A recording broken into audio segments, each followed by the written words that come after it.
Hi guys, my name is Louise and I'm a life coach and a heavy vehicle and plate mechanic trainer and assessor. And today I'm going to be talking about workshop battles or workplace battles and issues that are happening in the workplace. I know a lot of the time there's this funny balance between hardening up and pushing through something, keeping your mouth shut, putting your head down, ass up, standing up for yourself. And then there's, have like half teaspoon of concrete and harden the F up. In some situations, you almost end up having so much concrete that you turn yourself into stone. So today I'm going to talk about finding a balance between, there's not really a balance in any of these situations, but really putting yourself first and, having a bit of a battle and seeing if you can either overcome your challenges, change a system that is a disservice to you, or sort out any relationships, or if it's just never going to change and it's causing you more harm than good to stay there. For me, I'm gonna refer back to some of my situations that I have been through. So I completed my apprenticeship at one workshop and I was there for 4.5 years. In the 4th year of my apprenticeship, I went through an ethics case for sexual harassment. One guy was harassing me, but he was doing it in front of everyone. So the ethics case kind of turned everyone against me because everyone got investigated because everyone had seen him bully me, and then they were like, so why didn't you step in? So the whole workshop kind of hated me. And then as that was just getting better, I had a supervisor that would look down on me and would look down on everyone. But this was at a point where, after the ethics case, my mental health was not, that's when I started seeing a counsellor, and I was in a really, really bad way mentally. And I couldn't handle this extra thing of the supervisor looking down on me because I already had all these doubts about myself from the ethics case, and it was just like another thing, it was just another trigger that I just couldn't handle at the time.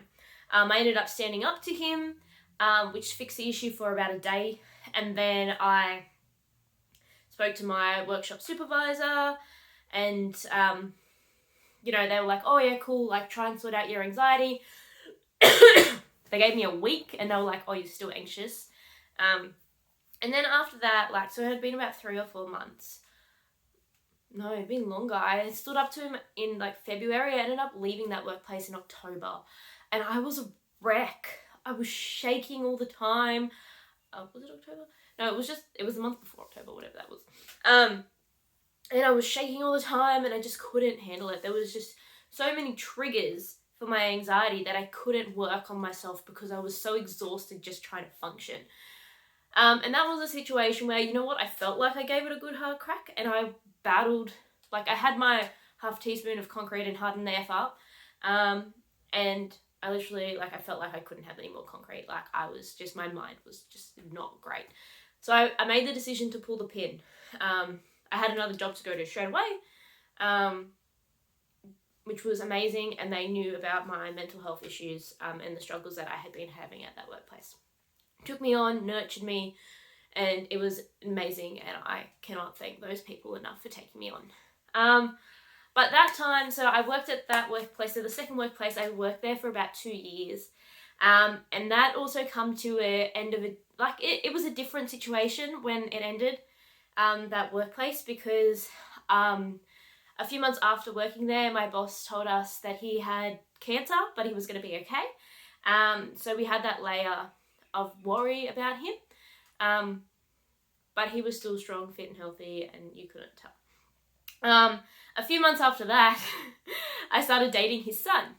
And then his son come to work with us. So it was my boss, me and my boyfriend, and my boss was my boyfriend's dad, and my boss was going through cancer. So as you can imagine, at the time I was 21, 22. My partner at the time, he was 18, 19, younger. And I had my mental health issues. He was, growing into himself, working with his dad, seeing his dad go through that. And it was just a really hard emotional kind of situation to be in. And I was like, you know what, we can make this work. We can make this work. I love these people. We can make this work. And it just turned so hard. I had just so much pressure on myself from, you know, putting in that emotional energy of trying to be at a workplace and watching the people you love go through something like this. And it was just like, emotions were so heightened and it just turned into fighting. And it just wasn't good. It wasn't a healthy environment to be in.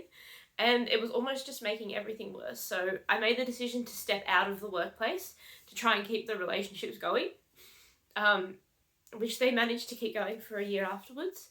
And then it ended up finishing up, which was a hard decision to make. But in that time, you know, I feel like I had given it a solid crack and put in, you know, had my half teaspoon of concrete and hardened there up and tried to keep going as much as I could until the point where I was like, I can't do this anymore.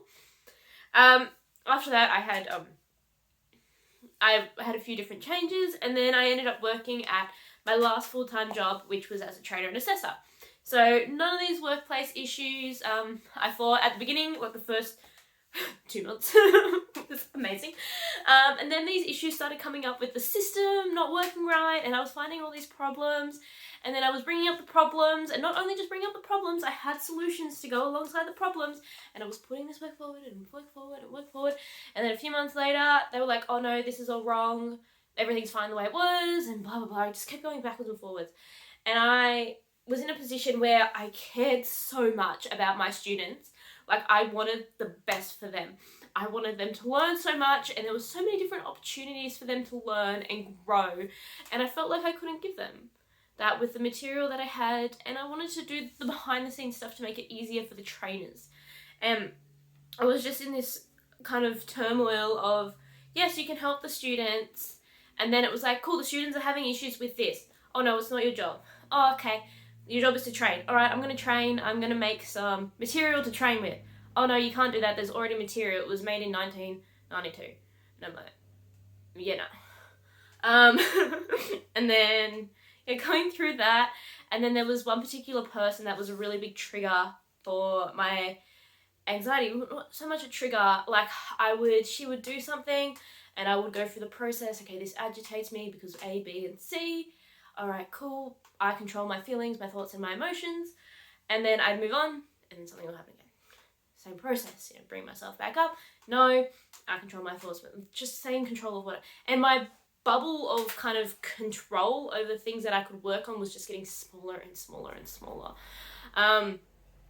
Until the point where I've never taken Stickies, but I just was laying in bed one morning and I did the maths and I was like, oh, there's a free trainer to take my class. Sent a text them. I'm not coming. I can't do it. Can't get out of bed.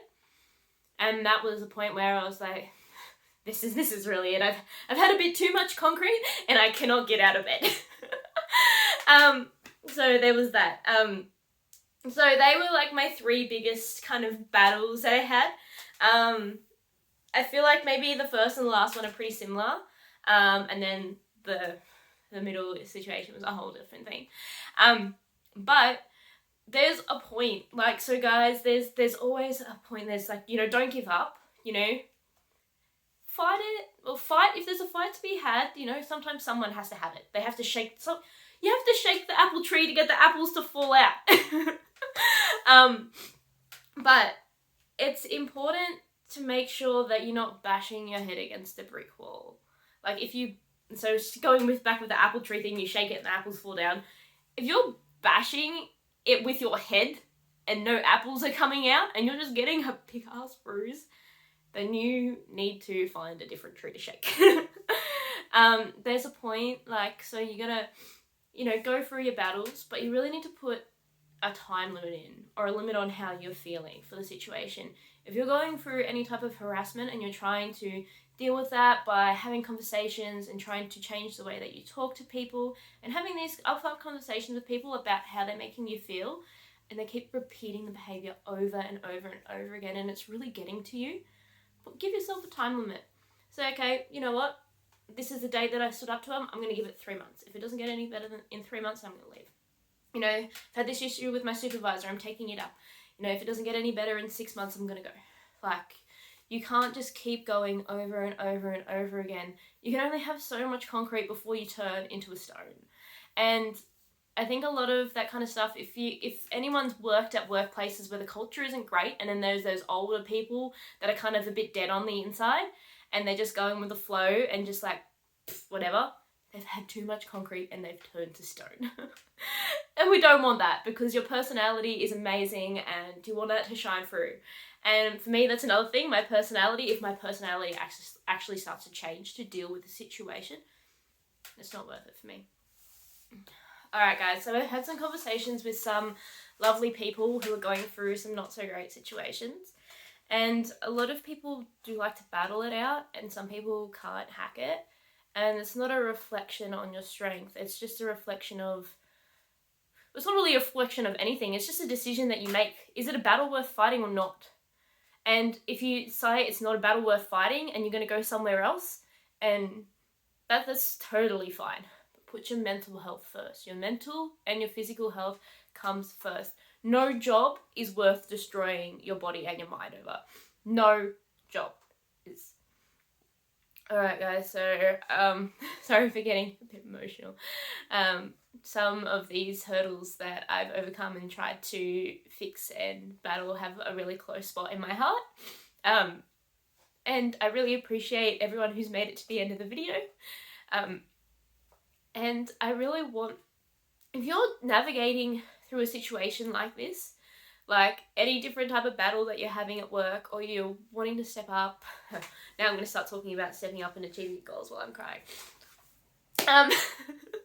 Look, let's just touch on the battles. If you're going through any battles at the moment and you'd like a hand, I know it can be very entrapping, and if you're having a half teaspoon of concrete and trying to harden it up, sometimes you need someone to help you mix the concrete.